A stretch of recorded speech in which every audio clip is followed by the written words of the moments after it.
अक्षय तृतीया के पावन अवसर पर हर साल की तरह इस साल भी मनगंगा माता का भव्य वार्षिक श्रृंगार और दान स्नान का आयोजन धूमधाम से किया गया। माता की अलौकिक झांकी सजाई गई, जिसे देखने के लिए भारी संख्या में श्रद्धालु पहुंचे। भक्तों ने माता के दर्शन किए, पूजा अर्चना की और मां को 56 भोग का विशेष प्रसाद अर्पित किया गया। मान्यता है कि मनगंगा कुंड में स्नान करने से सारे पाप दूर हो जाते और शरीर के रोग भी मिट जाते। इस आस्था और परंपरा को निभाते हुए लोग दूर दूर से यहाँ आए थे। इस पावन मौके पर कुंड के पुजारी जयेंद्र नाथ डुबे ने विधिवत पूर्वक भव्य पूजन और आरती की। जी, मेरा नाम निधि दुबे है। मैं प्रधान पुरोहित की धर्मपत्नी हूँ। जी, यहाँ पे ये हमारी कुल देवी मां मनगंगा का वार्षिक श्रृंगार होता है, जो वैशाख अक्षय तृतीया में सिर्फ सार्वजनिक रूप से साल में एक बार होता है। बाकी दिनों में हमारी कुल देवी हमारे निवास स्थान पे ही रहती है, लेकिन बाहरी जो लोग हैं, जो बाहरी जनता है, उनके लिए सिर्फ साल की एक दिन की ही परंपरागत पूजा होती है, जिनको साल में एक ही बार दर्शन का लाभ हो सकता है। और इस दिन जो दर्शन का लाभ होता है वो अक्षय पुण्य होता है, जिसका क्षय नहीं होता है। ये पुण्य आपके जो क्या कहते हैं, इसका कभी भी खत्म नहीं होता, नाश नहीं होता। ये इसलिए से अक्षय तृतीया के दिन इसका वो दर्शन होता है माई का। यहाँ के नहान की ये परंपरा है कि ये जो कुंड है विष्णु चक्र पुष्करणी कुंड, इसे जो है विष्णु जी ने अपने चक्र से बनाया था और तपस्या की थी। उनकी तपस्या से जो है कुंड पूरा उनके पसीने से भर गया था, जिससे प्रसन्न होकर शंकर महादेव ने उसमें स्नान करने आए। और स्नान करते वक्त माता जी की जो कान की मणि है वो कुंड में गिर गई थी। उसी कुंड में मणि गिर के जाने से ये मनगंगा कुंड के भी नाम से जाना जाता है। और माता पार्वती ने विष्णु जी के तपस्या से प्रसन्न होकर ये आशीर्वाद दिया था कि मैं अपने कौमार स्वरूप में मां मनगंगा के नाम से यहाँ पे निवास करूँगी और मेरे दर्शन और पूजन के लिए जो भी आएंगे मैं उन्हें मोक्ष प्रदान करूँगी, और जो इस कुंड में स्नान करेगा उसके सभी पाप नष्ट होंगे और मोक्ष की प्राप्ति होगी। मिर्जा मुराद 1 मई 2025 अंतर्राष्ट्रीय मजदूर दिवस पर प्रधानमंत्री आदर्श ग्राम नागेपुर में सैकड़ों दिहाड़ी मजदूरों और बुनकरों ने रैली निकालकर सरकार से मजदूरी बढ़ाने और स्थायी रोजगार की मांग की। रैली में रोटी, कपड़ा और मकान मांग रहा मजदूर किसान जैसे नारे लगाए गए। लोक समिति आश्रम में हुई सभा में वक्ताओं ने बताया कि 93% मजदूर असंगठित क्षेत्र में हैं, जिन्हें सामाजिक सुरक्षा नहीं मिलती। नंदलाल मास्टर ने कहा कि महंगाई और बेरोजगारी से मजदूरों की हालत बदतर हो गई है। मुख्य अतिथि जागृति राही और वक्ता अनूप श्रमिक ने न्यूनतम मजदूरी 600 रुपए, वृद्धावस्था पेंशन, मातृत्व अवकाश और स्वास्थ्य बीमा जैसी मांगे रखी। सभा के अंत में पहलगाम हमले में मारे गए लोगों को मौन रखकर श्रद्धांजलि दी गई। आज विश्व मजदूर दिवस के अवसर पर लोक समिति नागेपुर में दिहाड़ी मजदूर संगठन और बुनकर संगठन के बैनर तले मजदूरों का बैठक किया गया। बैठक के बाद मजदूरों ने गांव में जोरदार रैली निकाली और रैली में मजदूरों ने मांग की कि हमारी जो दैनिक मजदूरी है उसे बढ़ाकर 600 रुपया किया जाए, और मनरेगा में जो काम दे रही सरकार वो कम से कम 300 दिन का काम हमें रोज़गार दिया जाए। और बुनकरों ने भी अपनी बातों को रखते हुए कहा कि हमें जिस प्रकार से फ्लैट रेट पर बिजली बिल दिया जा रहा है वो महंगी है, वो भी और सस्ता करके जो है कि हमें पहले की व्यवस्था से जो है कि बिजली बिल मुहैया कराया जाए, जिससे बुनकरों की स्थिति सुधर सके। क्योंकि बुनकर बनारस में सिर्फ मुसलमान ही नहीं हैं, हिंदू भी हैं, और हिंदू मुस्लिम के झगड़े में इस प्रकार से बुनकरों की बुनकरी जा रही है। तो बुनकरों ने, मजदूरों ने लामबंद होकर सरकार से यह मांग किया है कि हमारी रोजी रोटी आजीविका को बचाएं और हमें जो है कि अच्छे रोजगार गांव में मुहैया कराएं। वाराणसी के सिगरा स्थित गुलाब बाग में भाजपा महानगर कार्यालय में आयोजित प्रेस वार्ता में प्रदेश सरकार के राज्य मंत्री रविंद्र जायसवाल ने विपक्ष पर जमकर निशाना साधा और केंद्र सरकार की नीतियों का मजबूती से बचाव किया। सुप्रीम कोर्ट के फैसले पर बोलते हुए उन्होंने कहा कि कानून बनाना संसद का अधिकार है और भाजपा सरकार ने हर धर्म के अधिकारों की रक्षा की है। उन्होंने दावा किया कि मुस्लिम समाज को असली लाभ भाजपा सरकार ने दिया है, जबकि विपक्ष केवल उन्हें वोट बैंक की तरह इस्तेमाल करता है। मंत्री ने कहा कि बड़ी जमीनों पर अवैध कब्जा हटाकर वहां स्कूल, अस्पताल, मदरसे और सामुदायिक भवन बनाएंगे, जिसपे मुस्लिम समाज को सीधा लाभ मिलेगा। जायसवाल ने दोहराया कि मोदी योगी सरकार बिना भेदभाव के सभी पात्र लोगों को योजनाओं का लाभ दे रही है। बिल संशोधन 2025 समान व्यक्तियों की संपत्ति की रक्षा के लिए, और जो लोग इस पर काबिज होकर के अपना व्यक्तिगत संपत्ति मान रहे थे वह उससे मुक्त होकर के समान व्यक्ति के लिए, चाहे वो हमारे मुसलमान भाई हों चाहे समान जाति के लोग हैं, उनके विकास के रूप में उपयोग किया जाएगा। स्कूल खोले, मदरसे खुलें, अस्पताल खुलें और उनके सार्वजनिक सामुदायिक हाल बने जहाँ सब इसका इस्तेमाल कर सकेगा। हमारे प्रधानमंत्री जी के इस कानून से लाखों एकड़ भूमि जो तथाकथित कुछ लोगों के पास कब्जे में था वो समाज के हित में आएगा। साथ ही साथ विपक्ष के लोग ये हमला करते हैं कि वक्फ बिल हमने मुसलमान भाइयों को अधिकार छीन रहा है। वास्तव में मुसलमान भाइयों को सबसे बड़ा हितैषी कोई है तो भाजपा है, माननीय मोदी जी, माननीय योगी जी है। हर सरकारी सुविधा में जो जनसंख्या के अनुपात है, जितनी उनको पात्रता है, सबको मिलता है। 33% को आवास मिला है, 36% को गैस कनेक्शन मिला है, चाहे उनके मुद्रा बैंकिंग का लोन का हो, ये सब में उनको पूरा अधिकार को दे रहा है। तो भाजपा दे रही है, बिना भेदभाव के दे रही है। विपक्ष के लोगों ने कभी भी समुदाय के लिए कोई काम नहीं किया, सिवाय उनको एक वोट बैंक माना, उनको डराया, एक खौफ दिखाया कि यह भाजपा वाले आपके विरोधी हैं, ऐसा कह करके उन्हें गुमराह करके अपने पक्ष में करने का प्रयास करते हैं। अगर रियल में उनके आर्थिक उत्थान करने के लिए, उनका शिक्षा को उत्थान करने के लिए छात्रवृत्ति देने का काम को कर रहा है तो भाजपा के लोग ही कर रहे हैं, माननीय मोदी और माननीय योगी जी कर रहे हैं।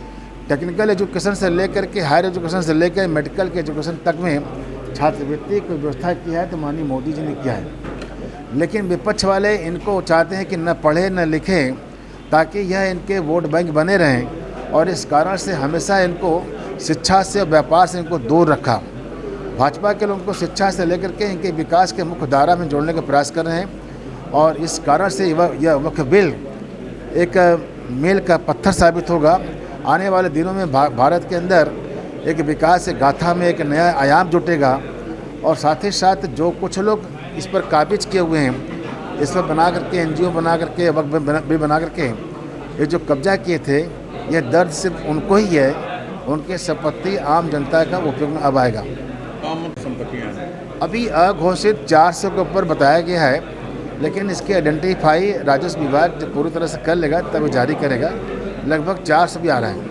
अच्छा, जैसे कि देखा गया है कि यूपी कॉलेज है, दुर्गा कुंड है, कचहरी है, तो ऐसे जगह पे ये सब जो है क्या है कि वक्फ बिल में क्या करते हैं कि कहीं पर भी 4 दिन 6 दिन अगर नमाज पढ़ लिया तो कहते हैं कि यह इस्लाम के उपयोग में आ रहा है, इसलिए इसको वक्फ बिल की संपत्ति घोषित किया जाए। आज यूपी कॉलेज के अंदर भी उन्होंने यही किया था कि वहाँ पर जाके के कोई सा मज़ार है इसलिए घोषित किया जाए, लेकिन सुन्नी बोर्ड ने इसे खारिज कर दिया कि नहीं, यहाँ पर नहीं है। सुन्नी बोर्ड ने खारिज कर दिया, अच्छी बात है, लेकिन ऐसा ही न जाने कितने एकड़ जमीन कब्जा कर लिए गए थे। अच्छा, सुप्रीम कोर्ट ने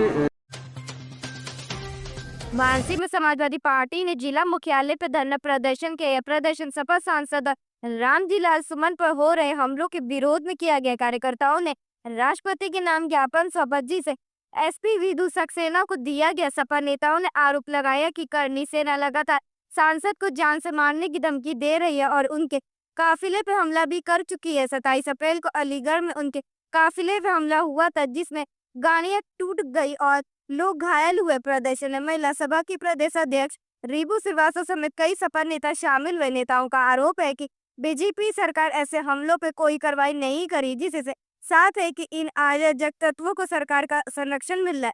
सपा ने कहा कि यह दलित विरोधी मानसिकता का सबूत है और लोकतंत्र के लिए खतरा। उत्तर प्रदेश में कानून व्यवस्था की हालत बेहद खस्ता हो चुकी है। एक राज्यसभा सांसद के ऊपर लगातार हमले किए जा रहे हैं। मैं हमारी काशी के सांसद माननीय प्रधानमंत्री श्री नरेंद्र मोदी जी से मांग है कि एक सांसद की कम से कम सुरक्षा की जाए। उत्तर प्रदेश में राज्य द्वारा पोषित कुछ गुंडों द्वारा लगातार एक सांसद के ऊपर हमला किया जा रहा है। सरकार इस पर कोई संज्ञान नहीं ले रही है और जो गुंडे हमला कर रहे हैं वो शाम तक छूट भी जा रहे हैं, उनके ऊपर कोई ठोस कानूनी कार्यवाही नहीं हो रही है। हमने राष्ट्रपति महोदय को एक पत्र लिखा है कि उत्तर प्रदेश में कानून व्यवस्था की यही स्थिति रही तो यहाँ पर राष्ट्रपति शासन लगा दिया जाए। क्या उत्तर प्रदेश में कानून व्यवस्था यही करने के लिए यहाँ पर डबल इंजन की सरकार लोगों ने लाया था? यहाँ पर बेरोजगारी, महंगाई और विकास के मुद्दों पर सरकार बात नहीं करती है। इन मुद्दों पर तो लोगों को जो है पीट दिया जाता है, लोगों को हटा दिया जाता है। लगातार महंगाई दर बढ़ रही है, बेरोजगारी दर लगातार बढ़ रही है, विकास की गति धीमी है। इन पर बात नहीं करेंगे, ये बेवजह बेफिजूल मुद्दों पर बात करेंगे। और यहाँ तक कि इस प्रदेश में राज्यसभा सांसद की भी स्थिति जब सही नहीं है तो इस प्रदेश में कानून व्यवस्था की हालत क्या होगी आम जनों के लिए आप स्वयं अंदाजा लगा सकते हैं। जी, हम लोग राष्ट्रपति के नाम पर आज ज्ञापन सौंपे हैं और उसमें हमारी मांग यही है कि उत्तर प्रदेश में यदि कानून व्यवस्था की स्थिति सही नहीं होती तो यहाँ पर राष्ट्रपति शासन लगा दिया जाए।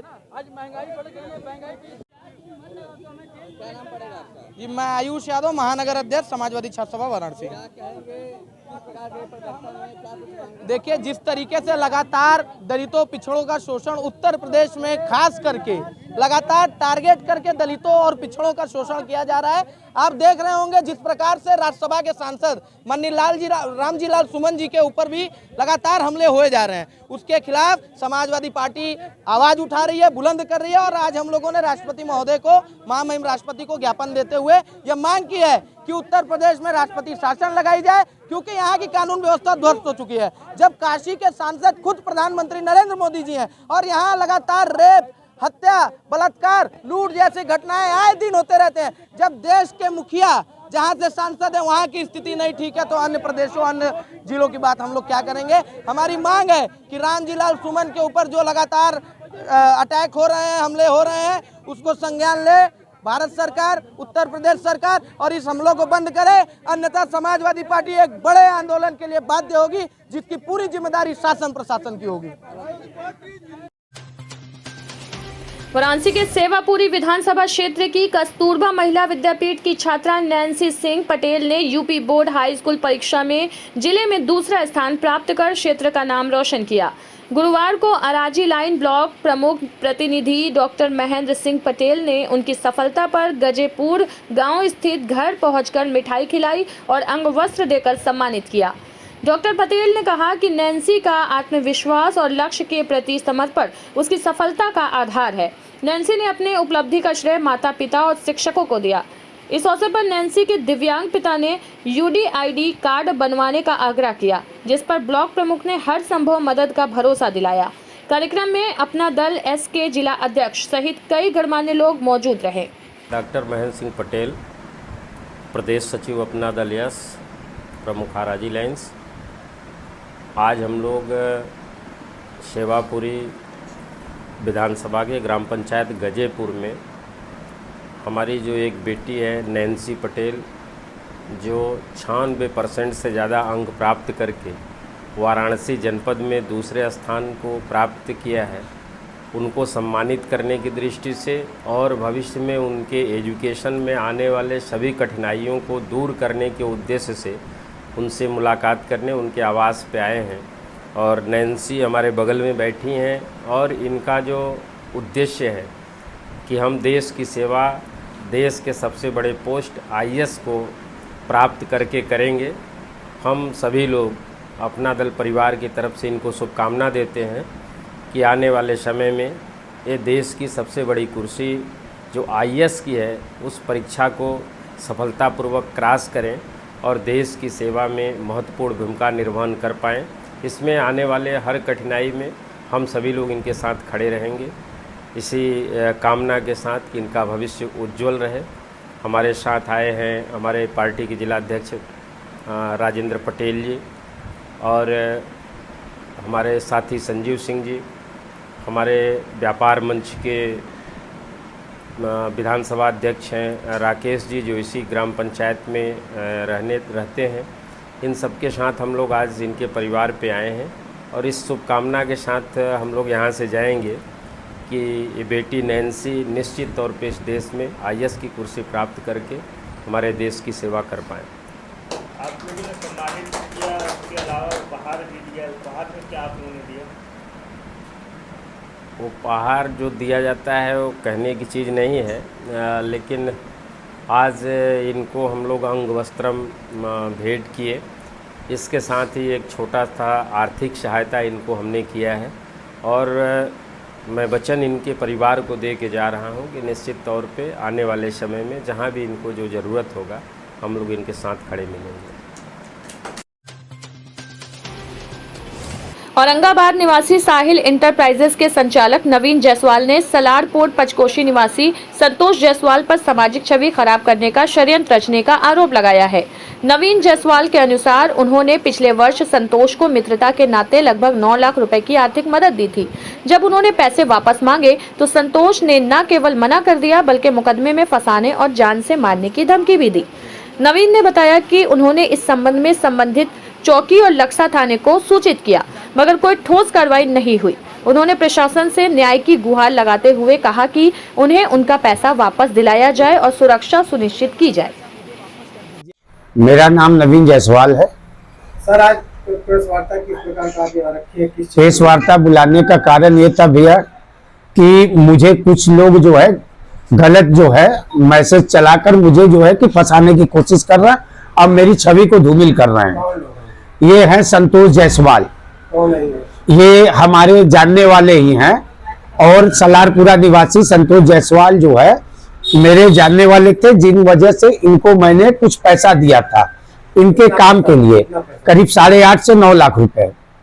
ये पैसा मुझे बार बार मांगने पर न देने के कारण मैं काफी परेशान हो गया, जो कि इनसे कई बार पैसे की मांग किया, इन्होंने नहीं दिया, उल्टे मुझे धमकी दिया। जिसके उपरांत मैं जो है कि अपने क्षेत्र के थाने पर इनके खिलाफ एप्लीकेशन दिया, जिसमें उनको बुलाया गया था। वो जो है कि एक बार आए, उसके बाद हिला हवाली कर रहे हैं और तरीके से मुझे बदनाम करने की कोशिश किया जा रहा है। जब वो परिचित है, आपने उनको पैसा दिया था तो कोई एग्रीमेंट वगैरह कराए थे? भैया एग्रीमेंट तो नहीं हुआ था, मगर कुछ ऐसे चीजें हैं, आपके पास प्रमाण है कि आपने? कुछ ऐसी चीजें हैं जिनसे ये प्रूफ हो जाएगा, वो मैं थाने में प्रशासन के सामने उन चीजों को रखूंगा कि इस तरीके से इस काम के लिए इन्होंने पैसा लिया था और अब देने से आनाकानी कर रहे हैं। तो आपने उनसे मांगा तो उन्होंने क्या कहा? मांगने पे वो मुझे उल्टा सीधा धमकी दे रहे हैं। मुलाकात होती है कहीं रास्ते में, मांगू तो उसके बाद धमकी दिया जाता है कि पैसा नहीं दूंगा, जो करते बने कर लो, और ठीक रहोगे नहीं तो बुरा होगा तुम्हारे साथ। अब क्या मामला आया कि आपने मीडिया को प्रेस बुलाने का मामला ये है कि मैं अपने पैसे की मांग कर रहा हूं, उसके उपरांत ये मेरी छवि खराब करने की कोशिश कर रहे हैं। क्या हुआ आपके साथ, क्या घटना घटी? इन्होंने जो है कि मेरे खिलाफ जो है कि न्यूज चलवाया है कि मैं जो हूं कि गलत कामों में लिप्त हूं। तो मेरी जो है प्रशासन से गुहार है कि वो मेरी जांच करे और इनकी भी जांच करे। इनकी पूरी जांच करने पे बहुत बड़े लोगों का जो है रैकेट का भांडाफोड़ होगा। ये अपराधी प्रवृत्ति के हैं, जिनके खिलाफ पहले से ही ऑलरेडी जो है कि जहरीली शराब और न जाने कौन कौन चीजों का मुकदमा इनके ऊपर चल रहा है। ये गैंगस्टर में भी जो है कि मतलब मुकदमा हो चुका है इनके ऊपर। आपने अपने किसी मित्र के कहने में इनका मदद किया था, उस समय आपको जानकारी थी? नहीं, ये सब चीजों की जानकारी मुझे नहीं थी। जब मुझे जानकारी हुई, मैं सीधा बिजनेस करने वाला आदमी हूँ। मेरा जो है कि बैटरी ई रिक्शे का कार एसेसरीज की दुकान है और मैं इन सब चीजों से बहुत ही दूर रहता हूँ। आप क्या चाहते हैं? मैं बस यही चाहता हूँ कि किसी तरीके से मेरा जो पैसा फंसा मुझे मिले और इस तरीके से मुझे बदनाम न किया जाए। अगर मान लीजिए कार्रवाई चलती रहेगी और पैसा आपको प्रशासन सहयोग कर रहा है आपका? जी, प्रशासन, हम गलत रहेंगे तब नहीं न करेगा, उनको भी सत्यता मालूम है। खबर चलने के बाद क्या यहाँ प्रशासन के लोग आए, जांच पड़ताल किए? आए थे, सारा जांच किए थे, क्या उसमें कुछ नहीं मिला। हमारा तो ये टोटू गैरेज है जो है कि सुबह 7 बजे खुलता है तो रात के 11 बजे बंद होता है। हर वक्त गेट खुला रहता है, कोई भी आए जाए, किसी से कुछ नहीं। तो अपने पैसे के लिए क्या मुकदमा वगैरह करेंगे या? अब उसके लिए मुझे जो है कि जो भी प्रशासन द्वारा, कोर्ट द्वारा जो भी करते बनेगा मैं करूंगा, हर प्रयास करूंगा अपने पैसे को पाने के लिए। और कुछ कहना है आपको? और कुछ नहीं कहना है, बस आप भाइयों से यही निवेदन है कि कृपया आप मेरा सहयोग करें।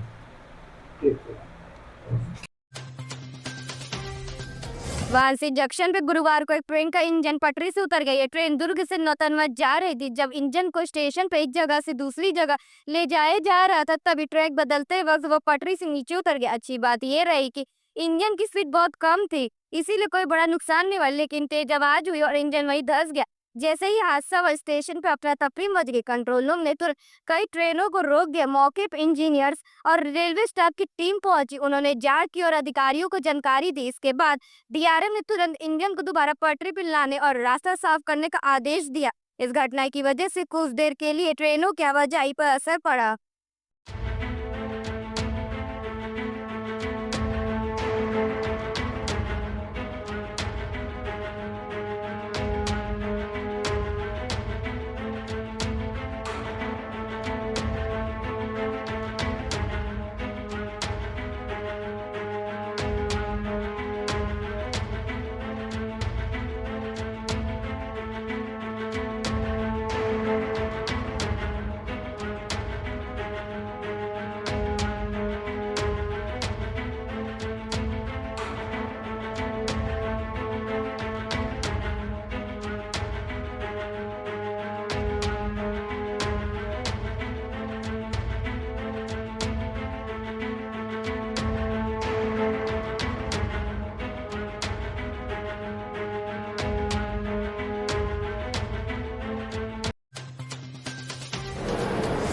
अंतर्राष्ट्रीय श्रमिक दिवस के अवसर पर काशी विश्वनाथ धाम में कार्यरत सफाई कर्मियों को मंदिर न्यास की ओर से वस्त्र वितरित किए गए। मुख्य कार्यपालक अधिकारी ने श्रमिकों को शुभकामनाएं दी। वहीं डिप्टी कलेक्टर ने सभी श्रमशील कर्मचारियों के प्रति आभार व्यक्त किया। यह आयोजन श्रमिकों के योगदान को सम्मानित करने और सामाजिक समरसता को बढ़ावा देने के उद्देश्य से किया गया। जौनपुर में वन नेशन वन इलेक्शन को लेकर जिले में 4 अलग अलग स्थानों पर बैठकें आयोजित की गई। मुंगरा, बादशाहपुर, शाहगंज, मलहनी और बदलापुर में हुए कार्यक्रमों में जनप्रतिनिधियों ने एक साथ चुनाव कराने के फायदे गिनाए। गिरीश चंद्र यादव ने सभी विधानसभा कार्यकाल 2029 तक बढ़ाने और लोकसभा विधानसभा चुनाव एक साथ कराने का सुझाव दिया। कौशलेंद्र सिंह पटेल ने कहा कि एक देश एक चुनाव भारत की जरूरत है, इससे विकास कार्यों में तेजी आएगी। सीमा द्विवेदी ने इसे आर्थिक सुधार की दिशा में बड़ा कदम बताया और कहा कि इससे चुनावी खर्च घटेगा। वहीं पुष्पराज सिंह ने बताया कि बार बार चुनाव से भारी सरकारी खर्च और विकास में रुकावटें आती हैं। बैठक में पूर्व राष्ट्रपति रामनाथ कोविंद की अध्यक्षता में बनी समिति की रिपोर्ट और संसद में पेश 129वां संविधान संशोधन बिल का भी जिक्र किया गया। बैठक में कई जनप्रतिनिधियों, समाज सेवियों और नागरिकों ने हिस्सा लिया और एक साथ चुनाव कराने की आवश्यकता पर बल दिया। भगवान मानव कल्याण समिति के ग्रामीण महिला सशक्तिकरण कार्यक्रम के अंतर्गत विश्व मजदूर दिवस पर विभिन्न ग्राम पंचायतों में महिलाओं ने रैली निकालकर श्रमिक अधिकारों के प्रति जागरूकता फैलाई। महिलाओं ने हाथों में तख्तियां लेकर श्रमिकों के सम्मान और सुरक्षा की मांग करते हुए नारे लगाए। रैली में सरकार की श्रमिक कल्याण योजनाओं जैसे मजदूरी सुरक्षा बीमा और स्वास्थ्य सेवाओं की जानकारी दी गई। परियोजना निदेशक पूनम सिंह ने कहा कि जब महिलाएं श्रमिक अधिकारों के लिए आगे आती हैं तो समाज में सकारात्मक बदलाव तय है। कार्यक्रम में बड़ी संख्या में ग्रामीण महिलाओं की भागीदारी रही।